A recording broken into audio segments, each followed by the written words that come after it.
We're snorting cap rates and shooting up cash flow here at Deal Junkies.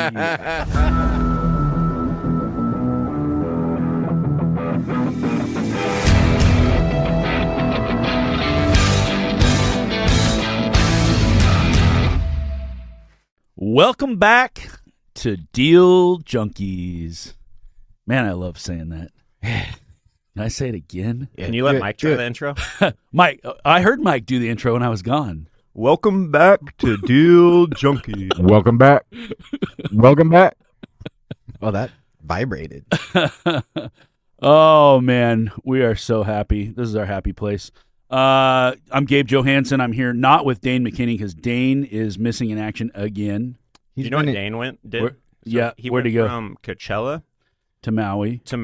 to New Zealand. He came back for a day, went to New Zealand, and then he came back for a day and went on the boat. Oh, the new boat. Yeah, and then got a boat. And then he left for Texas. Okay, but he's teaching a church camp, though, so at least he's doing good in the world. But this is a message to his mom, because his mom listens to this podcast. If Dane keeps traveling the world, we're going to fire him. This is his final warning. No, we love Dane. All the junkies out there that need a hit of another episode are missing out. Oh, I know. We're sorry. We'll be more regular. I'm here with Mike Nuss and Trevor Howard. We today are going to talk about the habits of successful people or unsuccessful people. Both. We're going to talk about the habits. We're going to talk about Dane's habits and then Mike's habits. We'll let you get to decide which one's which. I can't wait to hear about Mike's habits. But before we do that, today is a special day. It's closing day. We're buying a deal. We're closing on a deal. Well, we won't record till Monday, but we're signing today. So should we do a little recap of a deal we talked about in an earlier episode? So fingers crossed it doesn't get messed up last minute, and then we have to revoke this. Yeah. If you download this and it disappears 3 minutes later. The downside of documenting what you're doing currently. Well, this won't come out until we're already, in the phase where we hate the deal. Mm-hmm. Right now, today, we love it because we're going to sign papers and we're going to be owners. You want to give us a recap of this deal, Trevor? You should give the recap and I'll see how well you know the deal. Oh. I like that. Ooh, it's a test. I probably know more than Gabe does. You may. Okay, so this is our 39-unit Astoria deal. This is an interesting deal because over a year ago, I wrote on this with Paul. We chased it a couple of times, and we wrote on it, I think 2 or 3 different times, and never were able to put it under contract. Didn't come together, and then Trevor started chasing the deal, and I found out that I was still going after the same deal. And Trevor put it together, and he actually got it under contract for $1.2 million less than Paul and I were willing to pay for the property, which is amazing. Good job, Trevor. I just asked nicely. You guys did not ask nicely. I was thinking about this deal. You can't appeal to emotions. You've been working on this deal. You've been chasing this deal for how long? A year? Close to a year? Yeah, I've been spending probably a year. But, I mean, I call once a month and see where they're at with the deal. So when you look at your returns and you look at your time versus, your time and energy versus the money that you're making on a deal, do you bake in there the fact that we say this is our return from the day we close till a year from now? Do you bake in that original year you spent? I mean, it took like 5 hours of work, maybe. It's been on our mind though. It's been in the background constantly. It's been in the hopper for so long. We've had something you have to. It doesn't take a ton of time, but it takes energy. Takes space in your brain. Yeah, but we like filling our brain space with deals. As long as you get them closed eventually. Yeah. They got to close, and you got to fill the hopper with new ones. Yeah, you don't want to go too long after the wrong stuff, but you're right. Like having deal, well, that's one of the best ways to grow is just having a deal in escrow or having a deal you're working on. And I don't know how many times I wouldn't say solve deals at night when you're sleeping, or I've woken up in the middle of the night with a potential solution that works. And so you want to have shit rattling back there. You just don't want it overwhelming everything else. And you just don't want it to go on forever. Yeah. Yeah. I mean, so on this one, we were starting out like whatever, 4.2, 4.4 million. We were trying to structure it with a seller carry, hit their price, and we realized they didn't want to carry. Yeah, they didn't want to carry anything. It didn't sing to them. Hitting their price and carrying was not important. They would rather have less money and get it all now. Exactly. So then it only worked for us going all cash, right, at that $3 million mark. So you're writing a check today for $3 million? No, you are. Mike, we actually need $3 million we need by to 5 p.m. today. We need to fundraise. We need to send a wire today. So Should have figured that out before you hit record. okay, so spiritual principle of real estate, good deals get better and better. This is a deal, in my opinion, that got better and better. We were chasing it anyway. Trevor locked it up. He negotiated, did a great job, got it for less than $100,000 a door. It's like $75,000 a door or something like it's that. like 78 a door. And this is not the nicest property in the world. This is outside of Astoria, which is a small market. It is barracks-style buildings we talked about that sort of have like skirts over the foundation footings, which are not, I don't even know what's holding them up.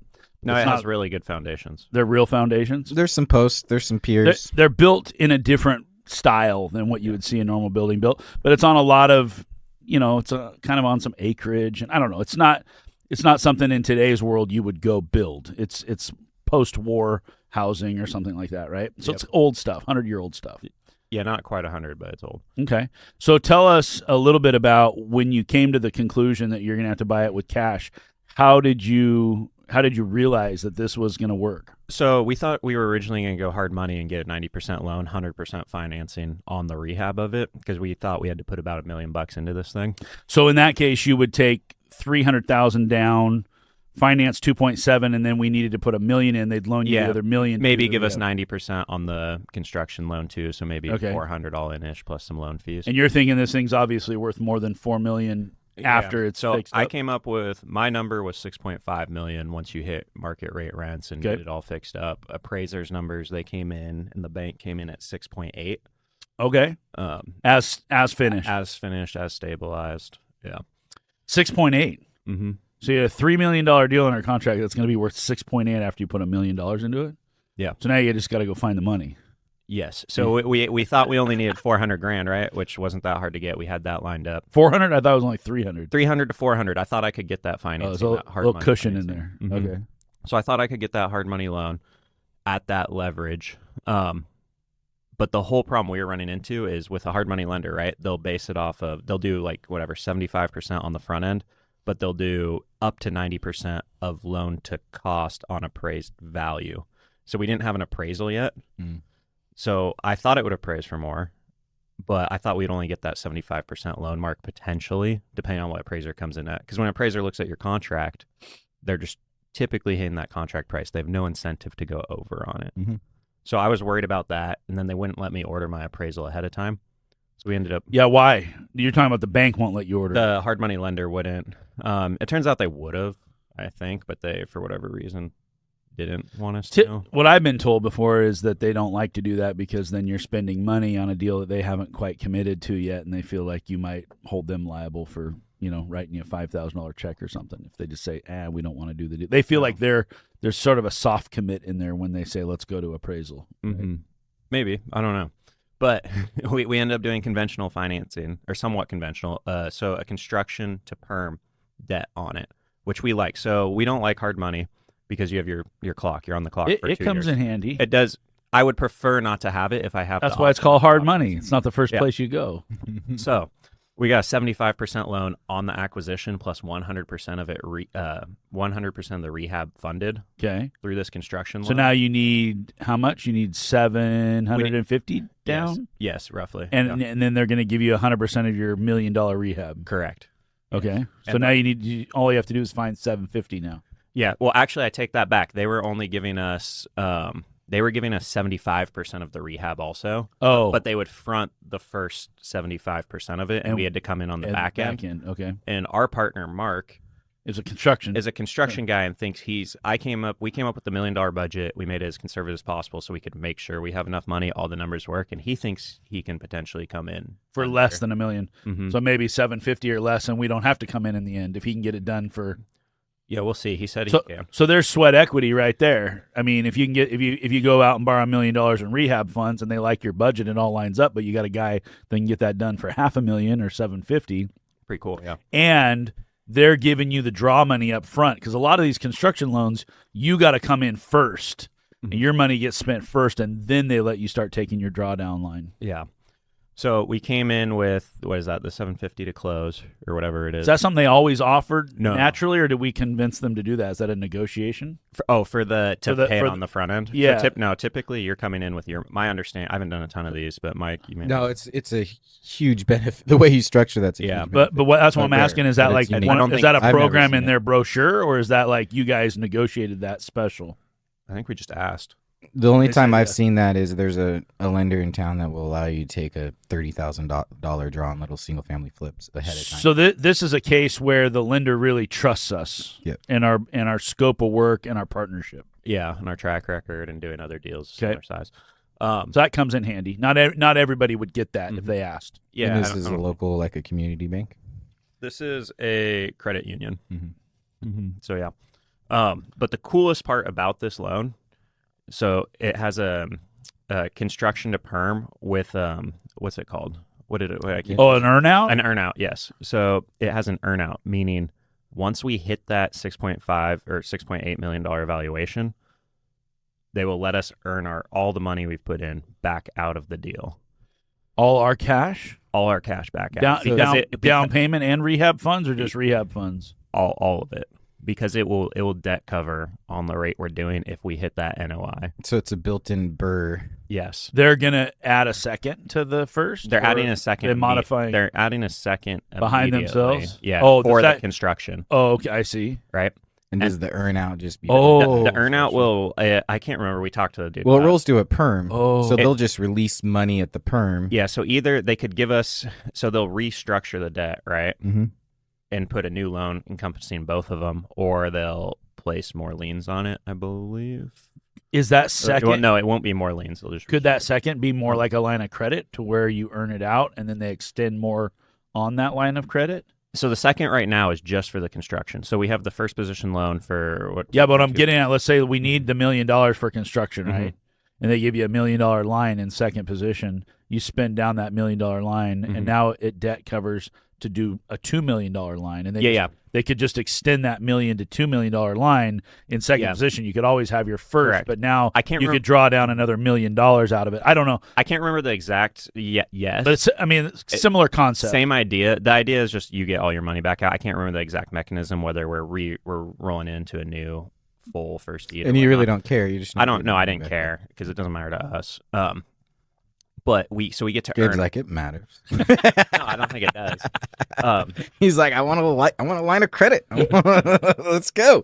So we get to earn out all that cash, and we have 5-year fixed rate debt on it, which is really cool On both loans. on both loans and our construction. Yes, so we got to bake in our construction at the stabilized financing rate. So we ended up at like 7% right now, or 6.5, 7, something like that. Dude, so our this time last construction year, is you were at- struggling to get a 7.5% loan on an easy asset. So That's on our insane. construction, yeah, which is pretty. We're cool. closing another one at 6.25 next week. So does this mean that maybe the banking issue isn't as big as we thought it was? It Dude, just this, means this thing took us 6 months to do. It was hard to find financing. Okay. We've been finding financing has been the once biggest you struggle. find it, I mean, and that's the problem. So once you have the deal they like, yeah, you it's can got do all the something. stars line up, Yeah. you can still do a deal. But Yeah. if the stars don't line up, it's hard. It's still Yeah. really hard to do a Yeah. deal. because this thing took us. Every bank said no for various reasons. A lot of them weren't lending, and then even on that other deal. So that other deal, we took a lender to the finish line, and then they backed out, and then we had to go do it again, right? And now we were worried, like, holy shit, like we've had 2 loans 5 days before. The lender Cancel. back out. Jeez. And you kept the seller at the table. That's cool. Yeah, we had It built-in kinda- extensions. So like on your office You gotta tower, pay- that's why you scare me. 'Cause You got to pay that- for the extensions. Yeah, we do earnest. So like we put more non-refundable earnest money. Mhm. Keep on Mm-hmm. extending. That's something a lot of people don't like to do, and a lot of people don't think about. Is when we go into a deal, sometimes we're doing non-refundable earnest money on day one. Mhm. Sometimes it's happening after due diligence. Sometimes it's happening with an extension. But I had a deal a couple of years ago when this first credit crunch hit, and we had it took 3 lenders to get the deal done. When we started the deal, I might have talked about this before. We were at 4.5%. By the time we finished it, we were at 6.7 on our third lender, and we had to keep putting in earnest money and releasing it to the seller to keep the deal alive. And so by the time we got to the end, I had over $100,000 of earnest money already released to the seller, which is good in my mind because the more they've got, the harder it is for them to walk away. I always tell our brokers, like, hard earnest money, released earnest money is dangerous. You got to be careful with it. But if you're really trying to lock a seller down, it's much harder for them to walk away from a deal than it is for a buyer to walk out, especially if you put money in their pocket. So even on a small residential deal, I just was talking to Erica Nunez. She was trying to put a deal under contract a couple days ago, and I said, hey, if you've got $3,000 earnest money, just tell them on day one, 1,000 of it's non-refundable released right now, and they'll pick your offer over the 4 other offers they have in front of them, because they'll be like, well, if they don't take it, at least we get their $1,000. Like, they'll accept a lower price, they'll accept better terms just because they know you're real. You're giving them something. And so, in that case, in a lot of the deals we're doing, $1,000 isn't going to mean anything, but we've done as much as, I think, $75,000 non-refundable released on day one. It's dangerous, but we wanted the deal. We knew that we wanted the deal, and we figured if we come up with something why we don't want it, we'll walk from the $75,000. Yeah. So on this one, we have like $40,000 non-refundable right now released to the seller. Well, I love it. It's actually a question I was going to ask a while back is just, what's the biggest earnest money check you've written? Because it's like, how much debt are you in? What's your net worth making your first $1 million? But so many problems can be cured with earnest money. Because what is it? It's goodwill. It's earnest. Well, I mean, I bet earnest money when it started was like, it probably was non-refundable. In other states it's not. So day one, and like in East Coast and South Carolina, day one, when you give earnest money, that's not coming back. It's like paying for the right to tie this deal up for a month. So when I was getting started, I was on Bigger Pockets a lot online, and Jay Heinrichs was a local guy, hard money lender, big dude. Like, he just came up here from San Fran in like the 80s and 90s and was doing land deal, and he's like, you just write $25,000 earnest money checks. No one here does it. No one has the balls to do it, but I come from California where that's what we do. So I just do what we do, and we win deals because we offer big earnest money checks. And it's refundable earnest money? Refundable, so that's the funniest thing to me, to think about. To me, earnest money almost doesn't mean anything. It doesn't. But like, so that's whether it's $1,000 non-refundable and released means a lot more than $25,000 refundable. Right. Because you're actually going to get something, right? So, okay, go ahead. And to your point, okay, you're right, 25. Well, then you can say, well, we'll release 5, we'll release 10, and that's what I like. It's like, hey, we'll give you $20,000. 10 of it's released now. 10 of it will be released. When we get to the end of the due diligence or whatever. And that's how land deals.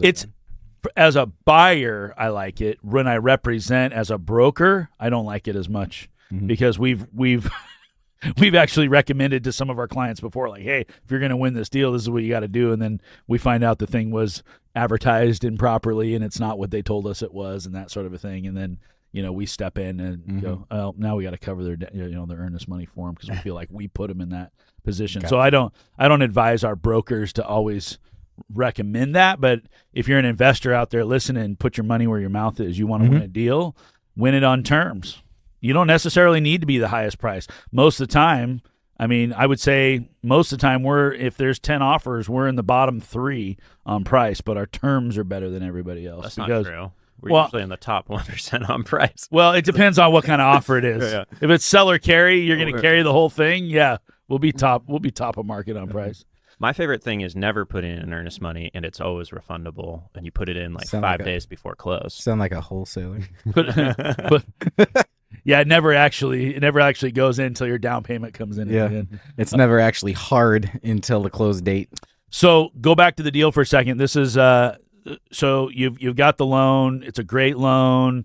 You like it. Interest rates are a little bit higher right now, but you still really like the deal. A lot of meat on the bone here. You're going to have to come up with some money though. So there's $1 million rehab that the bank's going to finance 75%. But if we can do it for cheaper than our $1 million budget, then we may be able to use all bank money to do that. It might be 100%. On the purchase, though, you got to come up with 25%. You got to come up with $750K. Yeah, I think that's right. Math. So how do you find that is? So did you have Are we writing a check for $750, or what do we do? No, so we found a partner who wanted to do the deal with us. A money partner.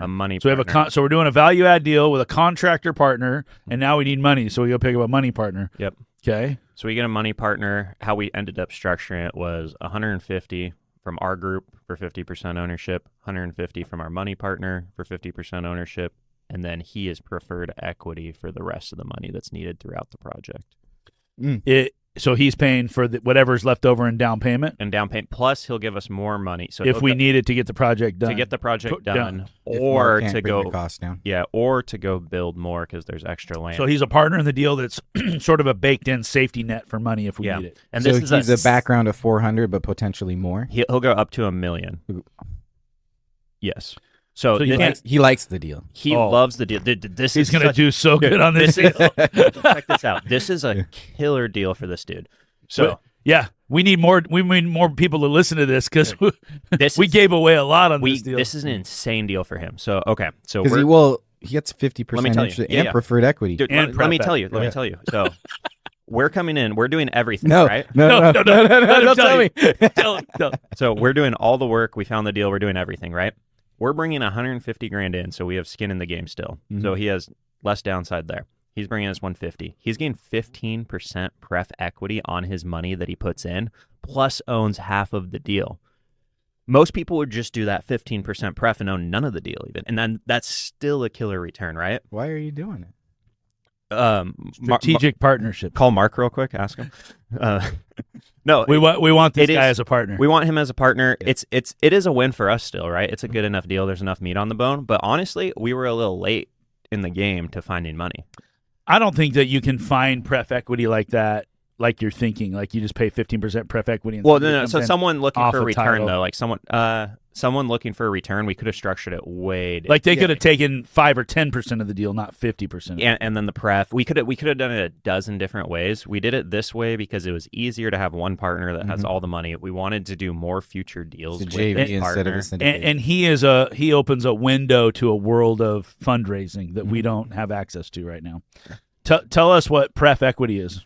So his money comes out first before we get anything. So it's preferred return. Equity. So he's not a lender per se. He's a partner. He's a partner because he has equity. It's not guaranteed money. Mm-hmm. So that's why it's called equity and not debt, because he's a partner, and it's preferred because it's not guaranteed equity. It's just preferred. So if the profit is there, he gets the first 15%. Yep. So let's say he goes on his money. Yeah. And his equity comes out before year 300 gets paid back. Correct. Yep. He gets his money back. Yep. So he's going to get a 15% return on that money that he puts in, and then he's going to own, we're going to be all in at 4 or less. It's worth 6.5, and he's going to make, $1.25 million on top of that. And we went out, found the deal, negotiated the deal, spent a year chasing the deal, put our own earnest money up, non-refundable. And are you putting 150 in because that was his requirement? He wanted skin in the game. Yeah. Mm-hmm.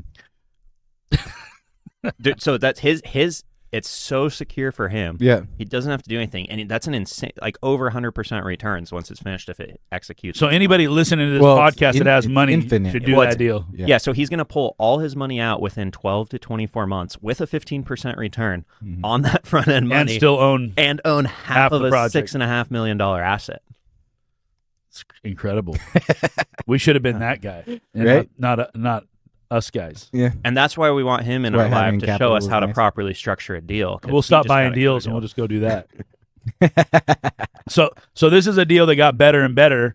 So we found the money, we built a partnership, spent a long time negotiating this deal, got a really great deal on it. There's a bunch of meat on the bone. We're going to make good money, build good equity there.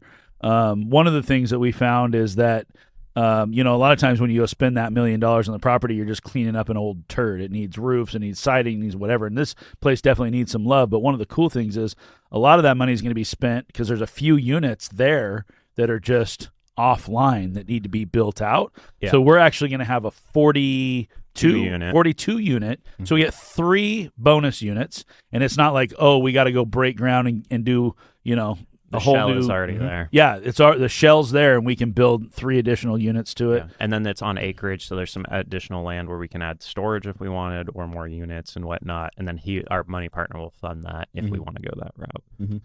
So a lot of possibilities.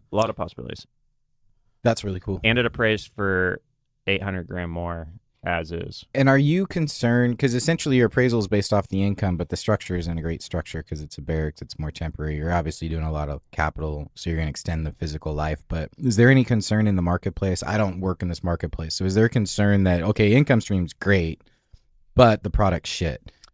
How do you... Our product should be pretty nice by the end of it because we're going through and renovating everything. Yeah. So it's not going to feel like a barracks? No. Yeah.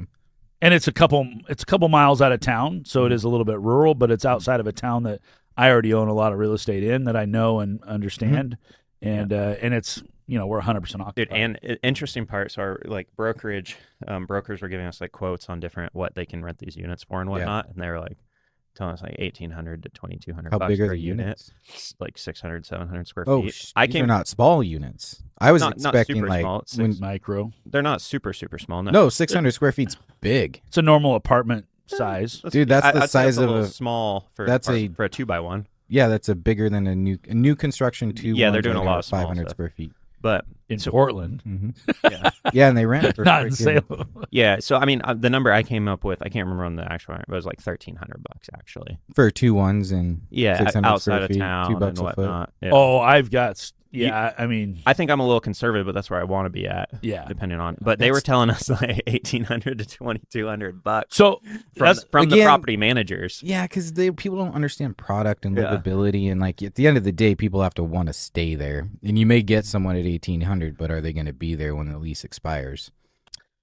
the other interesting thing about this, SMI was not involved in this transaction. This came from originally Marcus and Millichap as a pocket listing. They ended up not getting the listing when Paul and I were chasing it, and then SVN, Bjorn Beer got a hold of it, and he listed it actually. I think Bjorn had it listed when you were. It went on the looking. market. It went off the market. Yeah. He had it on the market at one point at $5 million. We're doing a deal with Bjorn right now too. We're trying to. Bjorn's everywhere. Is He's he? omnipresent. Yeah. Okay. I've never seen his name before. It's like the third time it's come up. He's a hustler. Yeah. Yeah. He's a cool dude. You'll start hearing his name come up more often. Bjorn, if you're listening, sell us more deals, please. Yeah. So shout out to Bjorn. Thanks for the deal, buddy. Bring us more. Wait, this isn't the Albany deal guy, is it? That we talked about at lunch? No. Different guy. Yeah. Different Bjorn Beer. Okay. Different Bjorn. Yeah. Same full name. Kobe's gonna edit that part out. We'll do. Hear a clap again. Yeah. Man, the places my mind goes. Sorry. All right. That's so exciting. Super Yeah, fucking exciting. yeah. Good job, guys. Way to go. That's we're a excited scary about it. deal at the same, but So if you huge- hear us on the next week's episode and we didn't actually close this deal, sorry for talking about it. I know once the start of the Office talk went out live, I was like, oh fuck. Now I gotta perform. Is it out live? it's not out. Well, Not that episode. we the- mentioned it back in the day. Yeah. the last episode. 26. talks You about say it. something about Office Tower. Oh, Yeah. I'm excited for that one. We have like 3 or 4 good episodes coming. We have a lot of good episodes coming. But anyway, do you have more questions on that deal? So no, what? No, I don't. Because I mean, it's great. Like, now you just got to go perform, and you've got a great contractor you have a lot of faith in. So that's obviously what it is. Is what it I'm is. most excited for that part of it because I haven't dealt with that. Well, side what of is things. so? Is Mark just a fee builder then? How does he? Mark is a partner on the partner? Okay, So okay. we have our asset group with 4 of us in it. That's You'll right. get Okay, net so content. your 50% equity. Mark is an owner in that company. Yep, That's correct. right. Okay, and cool. then Skyline. And will also you guys be have fine. a call with Brian Murray today, Yeah. dude. Yeah. Thanks, Mike. You're Set welcome, that up. Yeah. man. I don't even know who Brian Murray is, but Trevor told me he's awesome. So Brian Murray has He should be built- charging you like $5,000 minimum for that call. So Brian Murray has built $2 billion syndications. He had the fastest growing company on Wall Street for 5 years. Real straight. estate syndications? Yeah. Wow. He had the fastest growing company on Wall Street, I believe. Don't quote me on that. 5 years in a row, but I'm pretty sure. Does that mean and- it was like really low value, so it was easy to grow up No, faster? Or I don't really know, but it just But they- sounds really cool. they went to $1 billion They went to valuation. like, yes, and then he gave it away. Wow. And then he just gave it away. And then he did it again. And he's going to hop on a Zoom call with us. Yeah. Tell He's a us how lot to like do it. Michael Singer in the Surrender Experiment, just on a smaller scale and in real estate, not tech. He's a cool guy. Like, and he when I looks heard him like speak. him. Like he looks like a hippie yogi, and Mhm. yeah, That's cool. dude, you're gonna love that call. He's Yeah, so we wrote out our whole plan, our whole vision, our ideas, take it to him, get Yeah. feedback because he's done it twice. Yep. And see where we're thinking wrong about things, and ideally he points us in the right direction a little bit more. So we now just segue into what makes successful. Yeah, let's talk about successful. Yeah, people. the first thing you do is you get in the room with people that are successful, and you show them, and you get vulnerable with what your plan is. Ideally, someone who's done what you want to do, and get them to just poke bullet holes in it. So the crazy part is I think he'll enjoy it as much as we do. Yeah, because he was at. Why I asked you about it is we were at a meetup or a event listening to him speak. And he's like, I don't charge for mentorship. I only do it very rarely with people who fit this criteria. And I was like, huh. You didn't tell me that. Yeah. So that's why I asked you, because I was like, oh, we fit that. I probably would have connected the dots sooner if you'd added that in. Oh, well, we weren't ready at that time. Okay, cool. We weren't ready at that point. We're ready now. We're ready now. Well, that was going to be Perfect my question. So how do you get in an audience with someone who has the capability to poke bullet holes in you? Like, what do you do? What are the steps? You just say. We paid to go to an event and met a lot of people who do. So you pay to get in the deals. rooms one way. Yeah. And Trevor had the guts to send him an email or how. So I knew Mike. You're like 3 people removed from anyone in the world, which is a crazy thing. I feel like that, yeah. Yeah. No, I think it's actually true, but like, I mean, he's Kevin Bacon. Well, I'm a couple people from Joe Rogan. That probably does everything, right? There you go. But yeah, so wait, what was your question?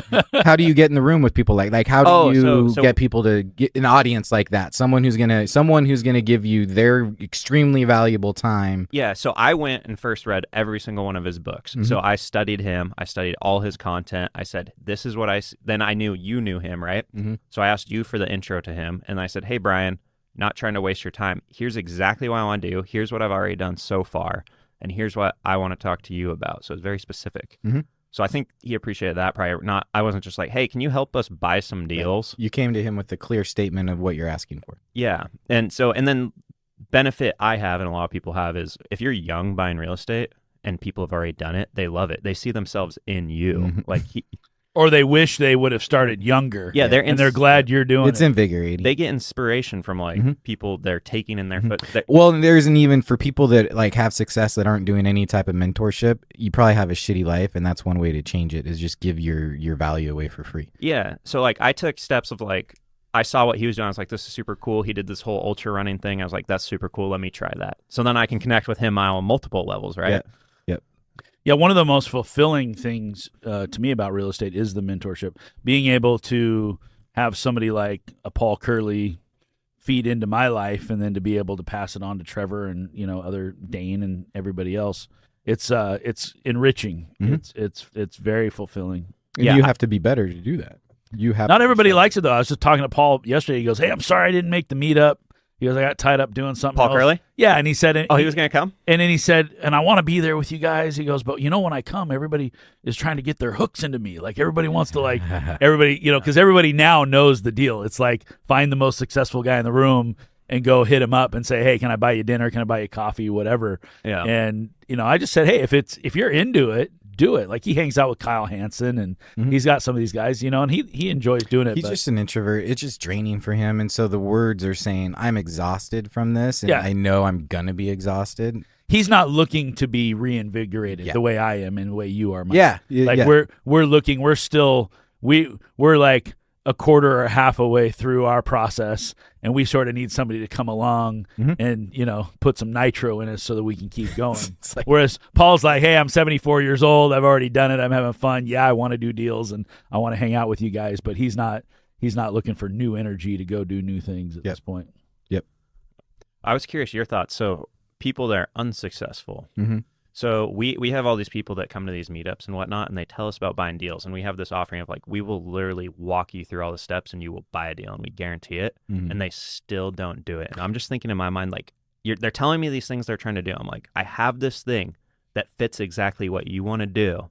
Why do you not just do this? And I haven't been able to grasp it yet. They're not ready. Yeah. What is the disconnect though? Like, it's funny, like watching you in how you've grown as a speaker and a producer and a teacher and everything over the past 18 months has been really cool. Like our styles couldn't be any more different, right? Your style is, here's the process, A to Z. It's really simple. Just do these steps and hammer it down. And what I've seen for a long period of time is it's not about what you do. It's about what you don't do. Right. So I'm more of a laid back, have a conversation. Sure, that works. But what is it that you're doing that's just keeping you from doing what you need to be doing? What can you remove from your life? And so most people that need to start taking action need to start by removing something before taking more action. That's how I look at Like it. a person, A person, yeah. A TV show, a habit. a habit, absolutely. That's the, and then that's the first piece of momentum, right? So now you work on that, great. And even like I love getting frustrated. Absolutely love frustration, whether it's like yesterday. Derek, if you listen to this, appreciate you handled my phone call at 8:30 in the morning, and a little bit of frustration on my end. Who is it? Eric, my second in command. Okay. So, we're not getting some tractions on like the shorts, right? This social media part, not his specialty, not getting great clearance from me. There's some frustration there. So I gave him a call. And I just try to hold back my emotions, but I also need to just explain my frustrations. And then, what frustrations do is they shed light on an area that you can take really quick action to get really good reward for. Does that make sense? Like, sure, you can start a marketing campaign, or you can do this, and you could put a seed that then grows 6 months from now. Everyone in their life can point to something right now you can take action on, and you'll feel better tomorrow. And so that's where I kind of like those things that boil up. Probably really big sidetrack. Yeah, I don't know what you just told me. It's the philosophical side of I like this is meaning a lot to me. Trevor, maybe not so much. I like where you're going with this, though. I think that's a trait of a successful person, is to, when things are going wrong, to not just cover it up, build resentment, get pissed off, start firing off, immature emails or whatever the case may be, which is what we all want to do. And to stop for a second and go like, okay, without the emotion, I need to communicate what it's going wrong. And as a business owner, like, your people that work for you can only go as far as you will allow them to go. Yeah. And if they don't clearly understand your vision, or they don't share your passion or whatever, then it's your job and your responsibility to go instill that in them and to communicate to them. And really, it's not even a rah-rah session. It's just picking up the phone and going like, hey, dude, there's like 3 things we need to work on right now. And then boom, they know what you want. They do it. You're happy. They're happy. And everybody keeps moving forward. And sometimes when you have that level of elevated whatever you want to call it, emotion, yeah, stakes are a little bit higher. It gives you the opportunity. For me, I get a little bit more clear, and that call was such a great learning curve for me as a leader, because I didn't know to tell him what to do. He needed something from me. He's like, you need to create content, we need to have this lined up. And I'm like, here's what I need confidence that what I'm doing gets out into the ether. And right now I'm not seeing what we're doing getting out into the ether. And once I see that, what you need from me will just happen organically, because I have faith in the back office. But without faith in the back office, I have no desire to move forward. And I couldn't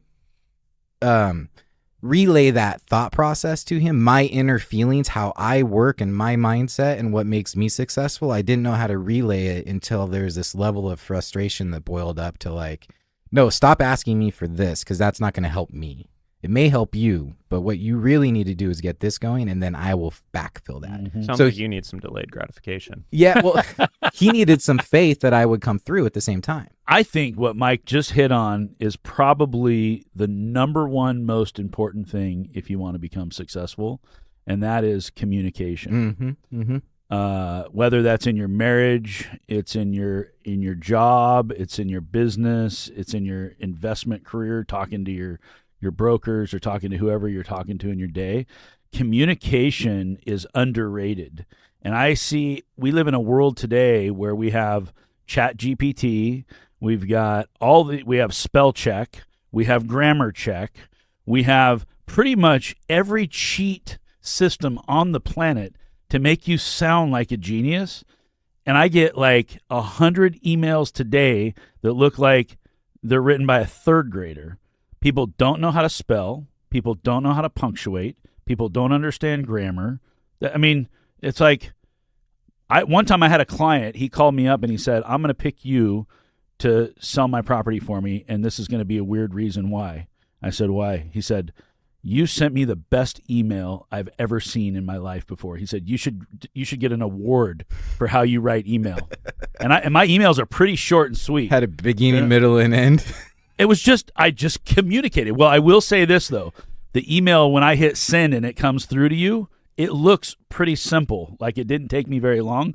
But I've reread that email 3, 4, 5 times to make sure that it's written correctly, what I'm trying to say, I'm saying, that its spelling is correct, the grammar is correct. And every once in a while, I'll screw something up like anybody. I'm not perfect. But I take a lot of extra time. My wife will look over my shoulder and she'll be like, why have you read the same email you wrote 5 times? Like I said, because I'm not done with it yet. It's an like, important one. So I send an email like I'm preparing a paper to send to my professor. Like, I'm serious about it. And I think the same thing happens in social media communication. It happens in telephone communication, in text.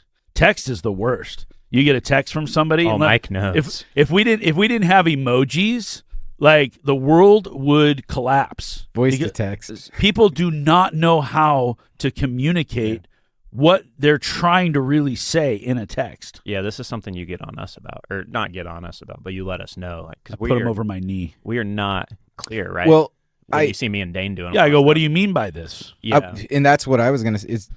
Text sure makes it even worse, but I just think most people can't communicate because they're just not clear with themselves, and that's the downside of all the distractions in life and the distractions of social media. Is, do you really even know what you want? Do you know what your audience is? If you don't even know who your audience is, you cannot communicate to them. And so can you take the time to slow your brain down enough to realize who you're communicating with? And communication for me comes from 2 things. One, you have to know, how do you learn? So how do you bring in information and retain? Because if you don't know how you retain information and bring it in, okay, then how are you then on the other side putting it out? How do you educate? How do you teach?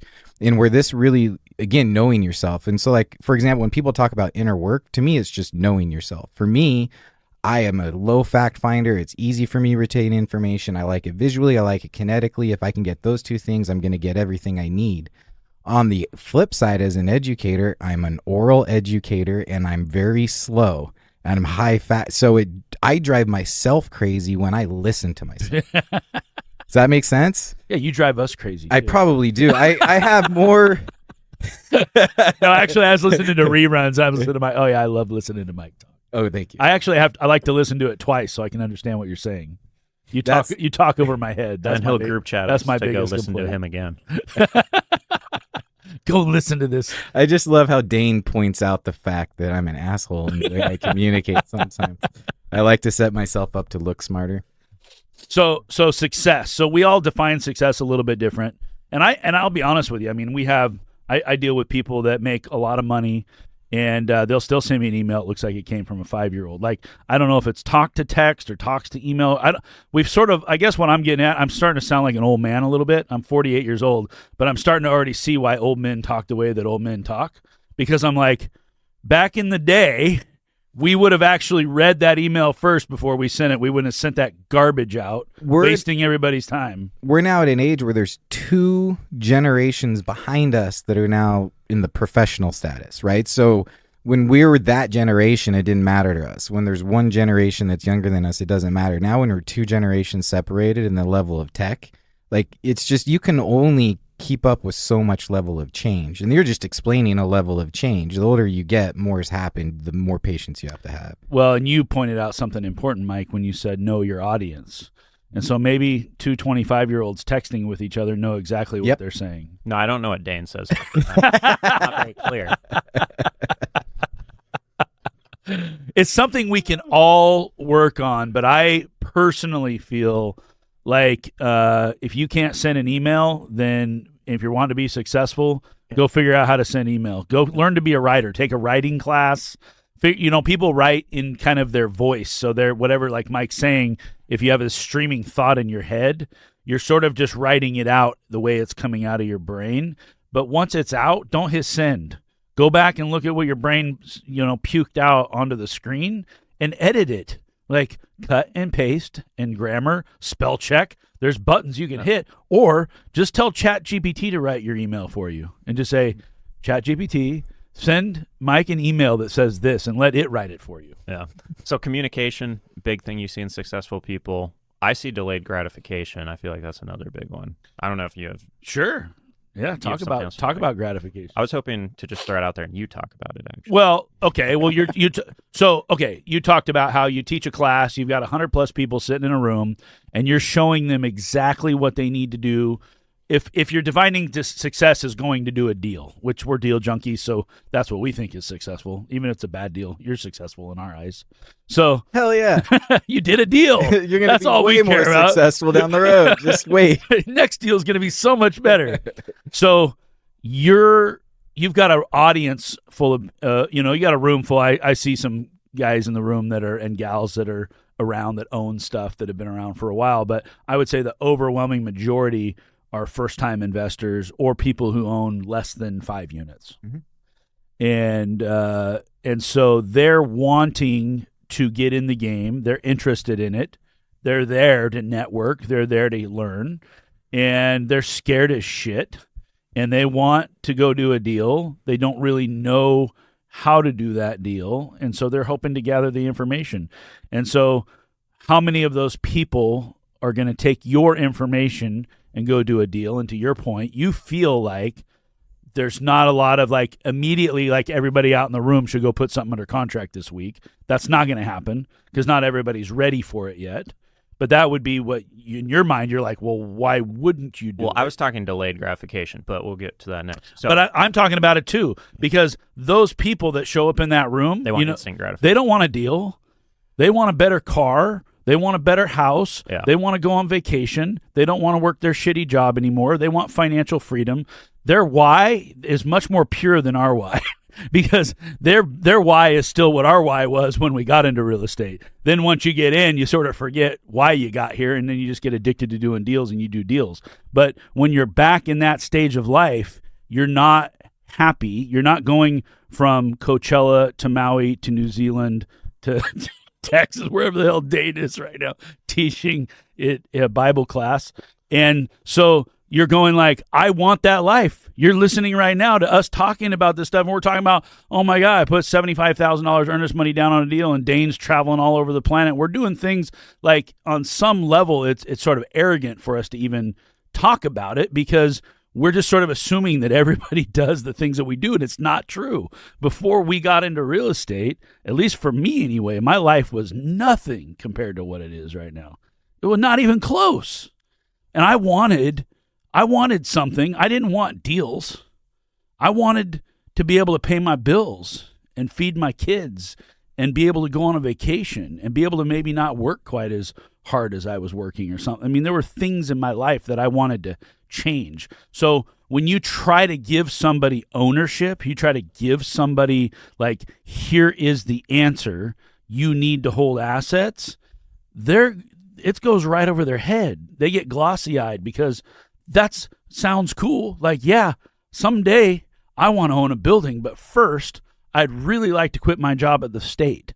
Or, I'd really like to quit fighting with my husband over finances. Or, I would really like to be able to pay my medical bills. Or I'd really like to take care of my mom. The things that people need money for, right? And so I think that it's not bad I'm not saying that these people are unsuccessful or that they're just poor and so they don't get it. They're seeking something that they don't currently have. Are you saying that they're delaying a greater level of gratification? Well, I'm saying that their mind has not expanded to think on a level where we're trying to think of right now. Trevor's hopping on a call with a billionaire this afternoon to tell him he wants to build $1 billion company. And most people in the room that you're teaching are not there yet. But the thing is too, when we're doing that, we're thinking 10 years out. Mm-hmm. These people don't think. So I think that is one huge element of a highly successful person is they just think on longer timelines because they make sound decisions on the long run versus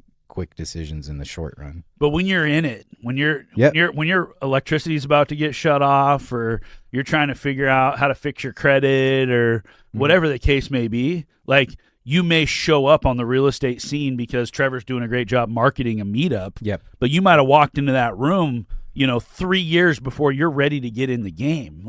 You got to put your life together first before you start thinking about doing deals. Yeah, you got to start taking the next best step to prepare and get ready.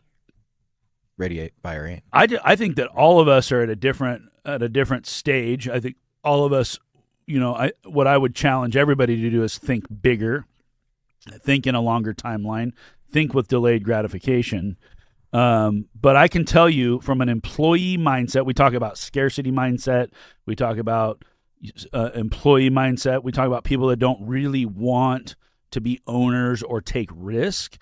Everybody's wired differently. And so there might be 50% of the people that sit in your class that go like, wow, those guys are cool. And that's awesome, but it's not for me.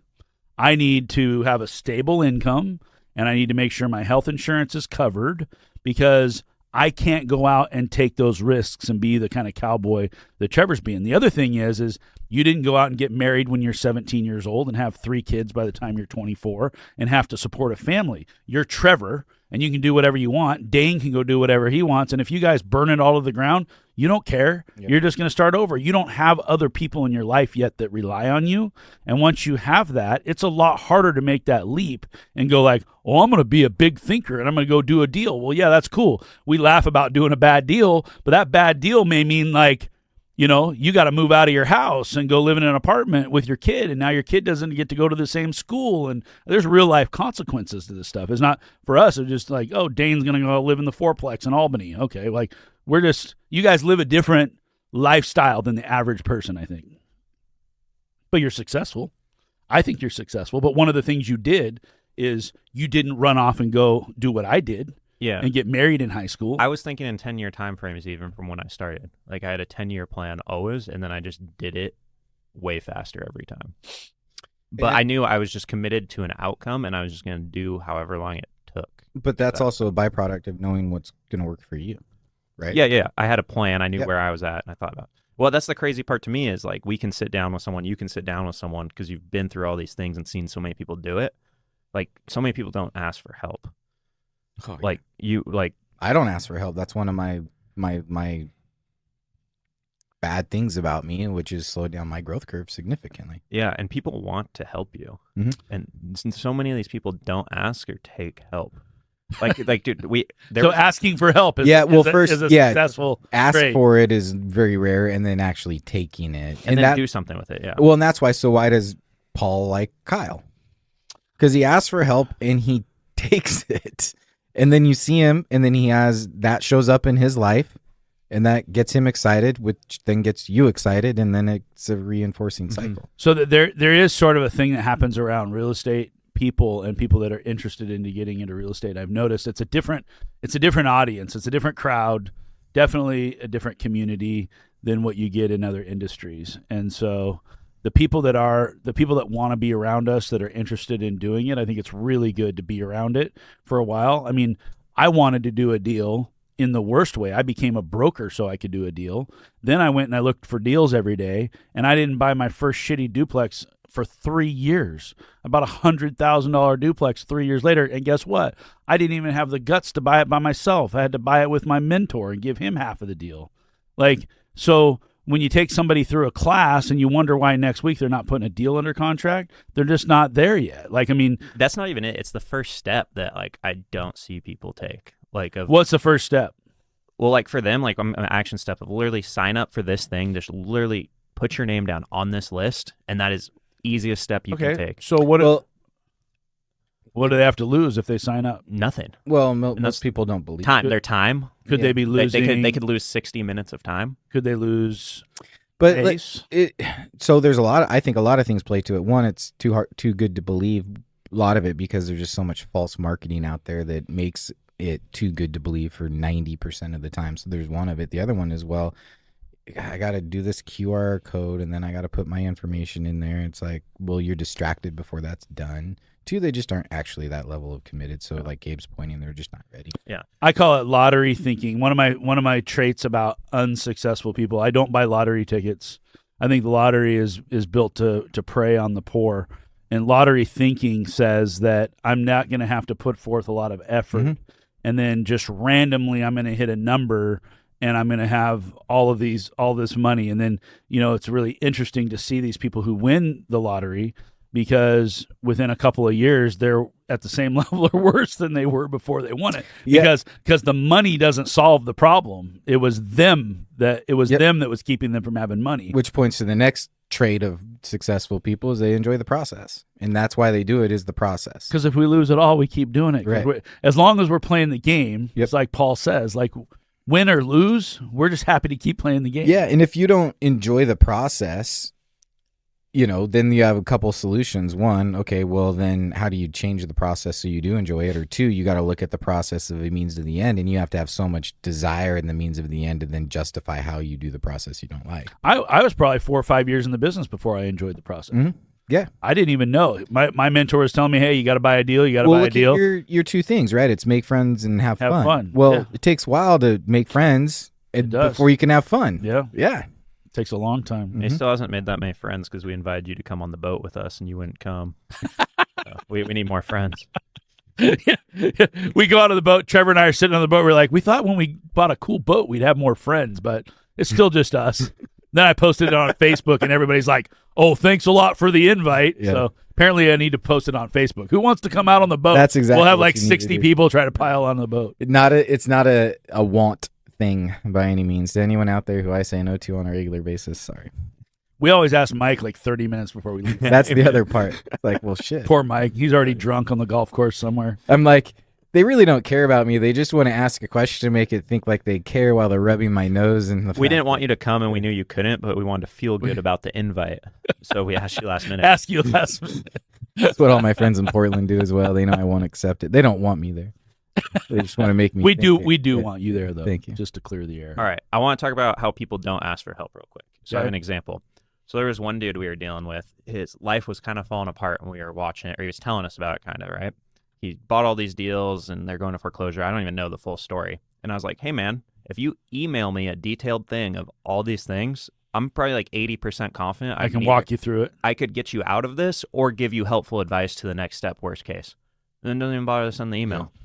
Like, he's Well, I'll even point it like this may even get a little bit more personal, but I had to exclude someone that I've been mentoring for 10 years now. It was last year, maybe 2 years ago. I kind of had to cut him out of my life. Not fully cut out. Have the same friends. We're in group text messages and all those things, but you have to put an arm's length distance there. And one of them was that. I think a lot of people don't ask for help because they're not actually coachable people. There's an ego thing. We did the episode on ego where it just keeps them from asking for help. They're afraid to because ask they for don't want help. to be vulnerable with the mistakes they're Yes, and they think that they can do it alone. And this individual wasn't. I've had friendship capacities, free mentoring capacities, and then actually business level mentoring capacities. And at the end of the day, they just weren't coachable. When I did give them really good education, some of them they'd act like they've got success, so they'd act on things. But it's when you're in a vacuum on a specific deal or whatnot, it's like, well, they don't listen to you, or they ask the same question over and over and over again. I'm like, don't ask this question again. Here's a link to the fucking code. And if you don't study it, guess what? You're wasting my time. You are not coachable. And then what I've seen this individual do is then just go buy fucking deals, not tell anyone about it, get vague. I'm working on this thing. And then they bought something really freaking stupid because they didn't ask one question. And even on a specific deal, it's like, I didn't even know any specifics on it, but I kind of knew what part of town is. Like, here's why you think you're getting a good deal. You're in an environmental. This is going to mess you up. No due diligence, doesn't really care. And then now what are you dealing with? He listened to the spiritual principles of real estate and just bought the deal. So just buy the deal. No, he missed the part where there is the opposite of good deals just get better and better. a bad deal gets worse. Worse and worse. Yeah. Yeah. You want to find out it's getting worse and worse before you close on it. Yeah. Not But after you close on it. again, but if you don't have ego, if you're vulnerable, hey, this seems really good. It could be, can you help me? Dude, I'd love to help you. So as a mentor, when you're mentoring somebody, when do you decide that the mentor-mentee relationship is not valuable to you, or it's not worth your time anymore? Yeah, when they don't take the advice. So do you gain anything though out of mentoring? In my mind, when I mentor, one of the things I love about it is it solidifies my belief system and my philosophy. Yeah. And it helps me come up with new ideas. It's almost like a think tank session. And sometimes I learn new ideas from my mentees, and then sometimes you end up with guys like Trevor and Dane, and they come along for the ride, and we're going to go do deals together. Yep. So I feel like I get a lot more, like, I don't necessarily gauge the success of the relationship based on if they went and did anything I told them to or not. Kind of on a more selfish level, I feel good about doing it. I feel like I gave them good information, and I learned something from it. Now, if I'm having that, like to your point, you're doing the same thing over and over again. It's like, hey, I did 4 meetings with you for an hour and a half each time, and you're asking me the same question every single time. And here's the distinction. I actually love it when they don't listen. And this sounds so arrogant, but as a coach, my favorite thing to hear is should have listened to Mike. And it's not because that edifies me. Sure, you want that reinforcement, like, yes, that was good coaching. But the reason I like it is because now they're actually going to learn what they didn't learn by just. So have you ever critiqued yourself and said, what am I doing to where that's making them not be able to? No, like, again, so in that context of I should have listened to Mike, I don't think that's a down. It could be. Maybe I need to look at it through a different lens. I don't think that's a downfall in my coaching. I just think that's where humans are at. They can only learn so much. And sometimes you have to go through it to learn it. And so what they're saying is I should have listened to Mike means they learned the lesson. They are coachable. And now they're looking at as it serves them. Does that make sense? Oh, it does, because every time I teach Trevor something, he goes and does what I tell him not to do, and then he comes back and And tells then me now I'm right, and now he learned the lesson. Yeah. He doesn't tell me why though.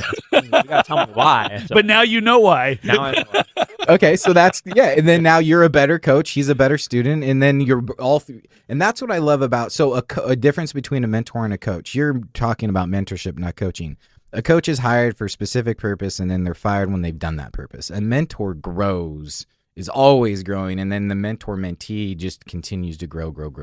And hopefully you're adding mentees under mentees. A tree. Under mentees. Yeah. Like, I think, that's the flow of the information now. And that's where this podcast spawned from, was the mentee tree, the mentor tree on stage in Salem with Paul. Yeah. Yeah, I was mentoring Mike, and then he.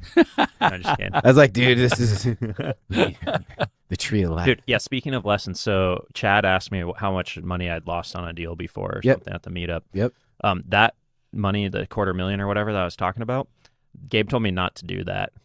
And I told him, what I tell you, not to lose $250,000. No, he told me don't do that deal. You're gonna lose money. And your answer, your answer to it was that's what my napkin said. But the answer, how you answered it on stage was the deal was fine. It's the people that I partnered with. And that's why he told me not to do the deal. And he knew that lesson beforehand, and I didn't know that was a possibility. And then I just disregarded Gabe's advice. Which, again, but you're coachable because oh, shit, I should have learned. Did that make you, that didn't make you unsuccessful? It just made you lose $250,000. Yeah. I think that lesson will be really good for later on. It'll make you, this is what will help you build a multi-billion-dollar company. It's probably already made you $1 million. I think that lesson was really valuable, and I need to have it because I did not know that someone. I assumed everyone was like us, and you're on the team, you're gonna support each other. Like, I didn't know someone could just not be in on it like you are, like you have the same goals and not tell you the truth always, or just put their head in the sand like as you're going through stuff. It's a big mistake people make is thinking that, because you're being honest, somebody else is being honest, or because you're working hard, somebody else is working hard. Like, you take some assumptions that people are like you, want the same thing you want, and not everybody. That's the lesson that I learned, is that I realized I was trying to get something out of the partnership that the other partners weren't trying to get. Yep. They had other motives, and those motives were not aligned with my motives, and we didn't figure that out beforehand. We found it out afterwards. If we had aligned our motives going in, we may have been successful at whatever that goal was, but it certainly wasn't to make money, because we didn't. Yeah. And assumptions are just a byproduct of poor communication.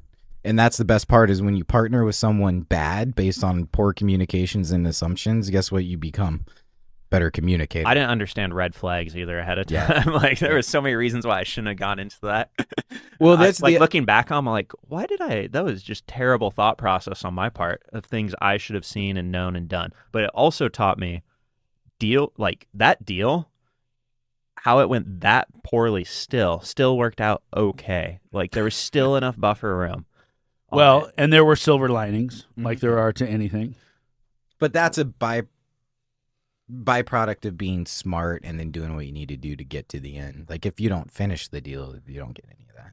Yeah, I've learned the team is like the people you're doing deals with is more important than the deal itself. 100%. Then even if you lose money, you guys figure out how to lose less money, and you move on to the next deal, and everybody gets along and does what they're supposed to be doing. It's just like a marriage. Yeah, and personalities change. That's the other thing is people don't really like. It's okay to let go. It's okay to stop. It's okay to give up. It's okay to move in a different direction because we're not always going to be in alignment with where we were when we got into the program. Oh, every partnership I ever got into within a few years, my partner's goals changed in life. Their personality was still the same, but they were not as aggressive as I was, or they didn't want as much leverage, or they, there was just different things along the way where it was kind of like we were great partners for a little while. We're still friends. Nothing wrong with it. But I have to move on, to other partnerships. So hopefully Trevor is not the next partner I have to let go of. You better stay aggressive. I think you're a big enough junkie, and he's got such a long runway buying real estate. He's 27 years old. Yeah. See, I learned that lesson by taking on old partners going in. That I said, okay, I better go find a young partner. You're actually his mule, is what you are. He's just going to ride you for the next 18 years. That sounds wrong. That did sound. Sorry. So what are some other things? Do we want to wrap this up, or do you want to talk about some more? I want to talk about deals, so let's wrap this up. Okay, no more successful, unsuccessful.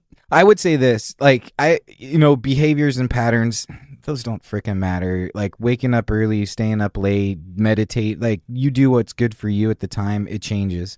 My patterns have changed so significantly over the years of what works and what doesn't. Don't worry about that. The biggest thing Gabe tells me, and I'm not good at this still, is action is the highest form of intelligence. Yes. And that's probably the thing that you would say most successful people have. Yeah, it's like going back to the same thing. Somebody showing up to all the meetups, going to all the classes, listening to all the stuff, but not taking the steps to figure out how to get into a deal or write their first offer or get into escrow. Like eventually, it's okay to do that for a while, but you don't want to get stuck there in perpetuity. Like being out of alignment. So depression, lack of action, right? So I think depression, lack of action, alignment are all kind of in that same group. I'll just kind of get into where I was before I started getting back into alignment. Where I was when I was kind of in my slowest spot was I would sit there and I go, I need to do this, and I know I need to do this, and I need to get my laptop out of my computer, and it's a weekend and I'm sitting on the couch and I can feel these chemicals start taking my body over, and I wouldn't do it. And it was almost like I was addicted to this level of chemical that was coming over, of inactivity, of lack of intelligence, because I'm not taking it. And all it was I just wasn't in alignment to take the actual action I needed to take. And then when I actually ultimately changed, it wasn't, I'm excited to take this action. It was just like, no, I see where it is with the alignment of things. I can see the clarity, and this is just now a hurdle. I always knew it was a hurdle to get through. Like how many times I write down 4 hours of work will set you free. 4 hours of work on a weekend, get all these things off. I'm going to be free in my brain and not do it. Yep.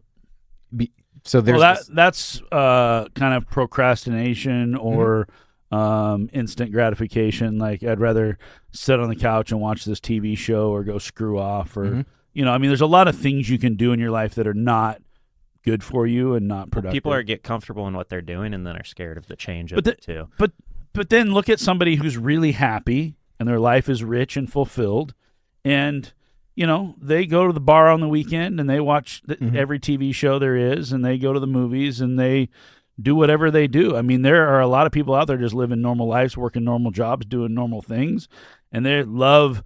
For me, like we're very proud to be the real estate sponsor, SMI, of the OSU Beavers.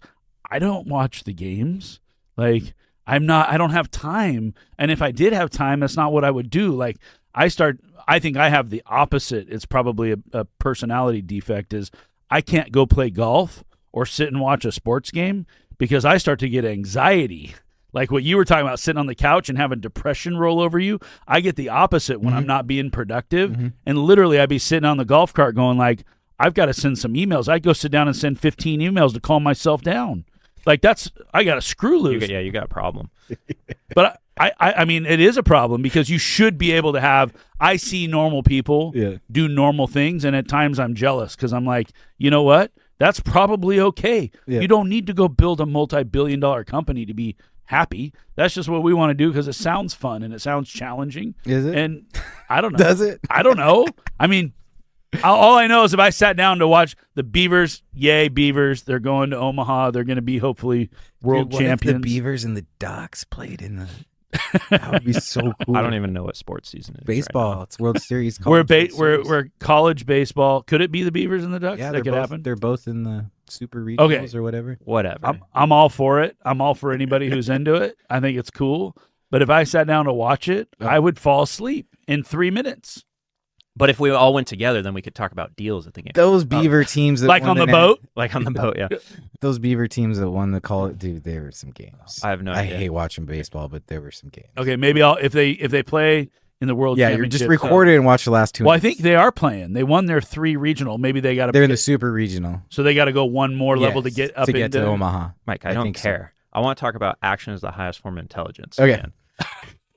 So this is more interesting to me. So Jaron, we're going to have dinner with Jaron tonight. Jaron Montgomery. Jaron wants to talk to you about this. You know who Jaron is. Younger dude. He's 23, 24, 25, something like that. No, he's not. He's 22 years old. He's 20, early 20s. Has He bought did a not ton have of deals. 3 birthdays in the last 2 months.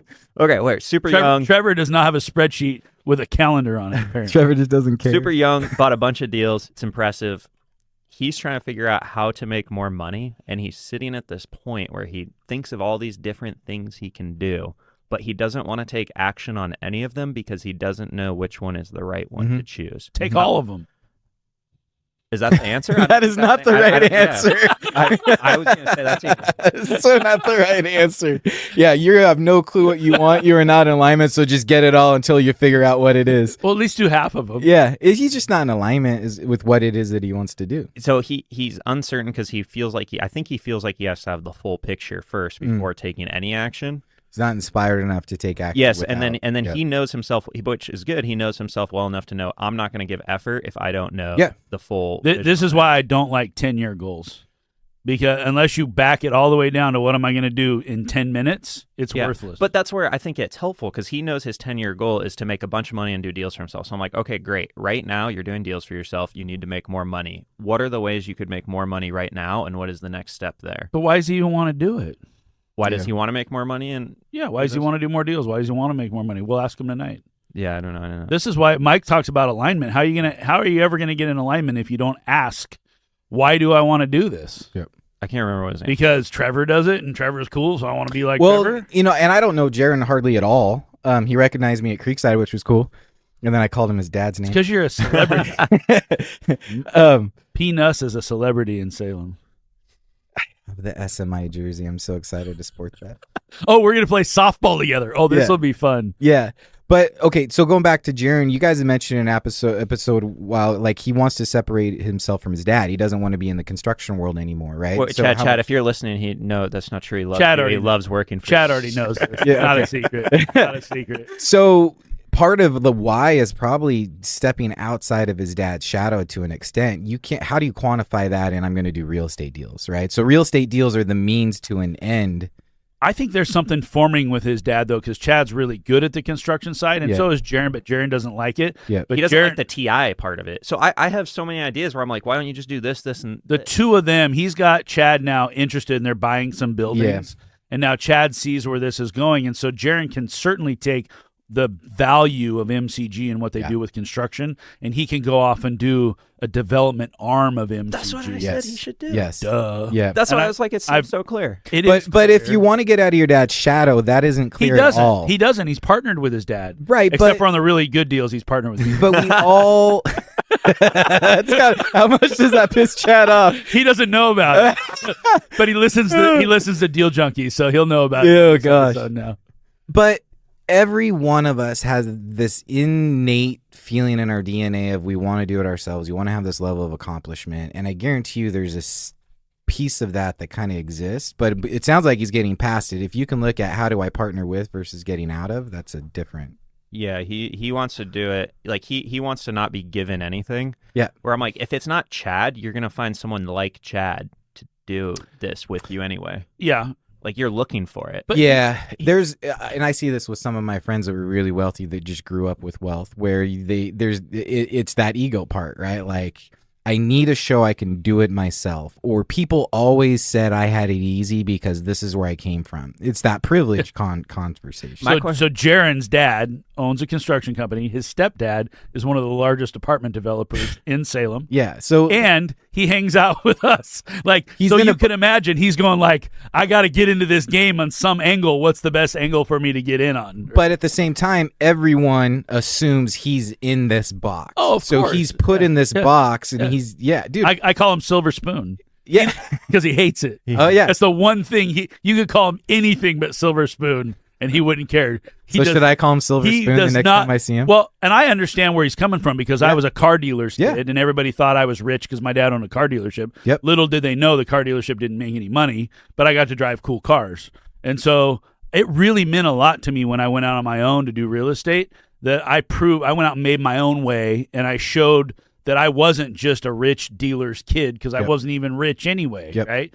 And so I had the work ethic, and I went out and I did it. And there were people that were literally that I worked with for decades that looked and they go like, "Wow, Gabe, one of my first mentors." He called me up one day and he goes, "I didn't even know you had this in you." Like, what do you mean? You were my mentor. Right. You're the one that taught me. You know what I'm saying? But- But it blows them away. But so if Chad starts a development wing of MCG, he doesn't get that feeling. Does that make sense? No, but I think what Jaron could do is benefit Chad by Yes. they start it and partner it, use the back office and things that already exist. Yeah. And, But now he makes Chad a bunch of money and Chad doesn't have to do anything. I agree, but that takes a reframing of Chad's mindset to understand Chad or Jaron? Jaron's mindset. Jaron needs to because the world's telling him you're a silver spoon, you're in this box, and so he's got to reframe. None of that matters, right? I am going to partner with someone. I'm going to partner with this person because it just makes so much stupid sense. People are going to judge him on it. This was easy. You had this. You didn't have to do, like that's going to happen. You got to get past that. Yeah, like why do you care? Like what Right. all these other people say? Yeah. My So youngest, so the last principle of being a successful person is just not giving a fuck. here's a funny Getting story to for a you. level of not caring. My youngest daughter, she decided she gets out of high school, she wants to be an actress. And I said, okay. So I happen to have I have a brother, half brother, and him and his wife are both Hollywood producers. Now you can't make this stuff up. So I said, okay, you want to be an actress? I got an idea. Skip college. Mom wants her to go to college. I said, skip college, and I will set you up in LA, and we will connect you with your aunt and uncle, and they will show you the ropes to get into Hollywood. Because my brother's a stud, like Sons of Anarchy, like Oh, really? legit shows, right? And she says, no, I want to make my own way. It's what Jaron's saying right now, right? I want to make my own way. It's like, so Mom talked her into going to school, $250,000 tuition at a private Catholic school to become an actress. She made it through almost 2 years. COVID hit. She stopped doing it, and now she's a manager at an ice cream chain in Austin, Texas. Now, she may be an actress again one day. Maybe she Right. doesn't even want to be an actress anymore. But the point being is like, to me, saying I don't want to ride coattails or I don't want to be a silver spoon is just your ego telling you that once I get there, I want everybody to know I did it for myself. You never do though. You always always need do help. it on the shoulders of somebody. Yes. It's But just- it may not be your dad.